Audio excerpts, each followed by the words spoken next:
Hi guys, so dumating na yung parcel ko.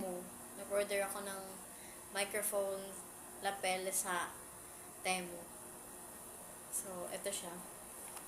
Kakarating niya lang ngayon. And, bubuksan natin siya.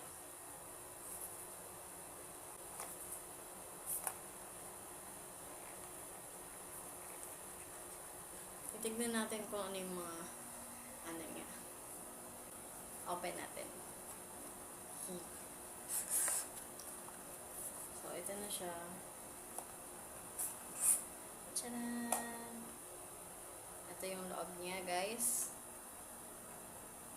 So, meron siyang ayan, microphone. Tapos, ito yung ano niya. Yung clip. Pag ilalagay dito sa damit. Ganyan. Tapos, meron din siyang yung sinasaksak sa cellphone mismo. Type-C. Type-C siya, guys. Ayan. Type-C. Tapos, meron ding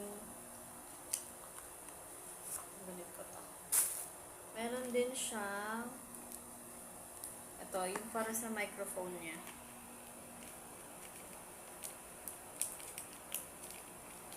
Itong ganito. Ayun, cute. First time ko lang magkaganito, guys. And, sobrang nakakatuwa lang. Kasi, dati pangarap ko yung ganito. Mahilig kasi ako mag-video-video, ganyan.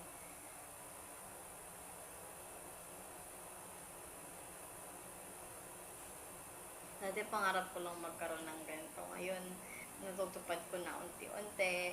Ganyan. Kasi dahil may work na din ako, iba din talaga pag may work ka na. Paunti-unti, nagkakaroon ka lang sarili mong gamit. Ano ba ito nilalagay?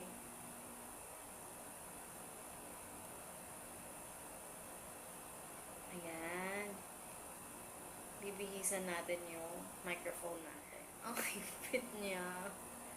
Anyway, so balik tayo dito. Meron na din siyang ano ba to? Ano saan to? Ito.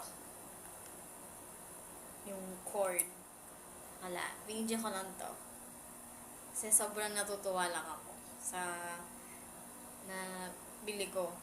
Kasi unti-unti din ako nag-i-invest para sa vlogging. So, ito na yun, guys. Nabihisan ko na siya. Napakahigpit ng ano niya. Yung parang pang-cover niya.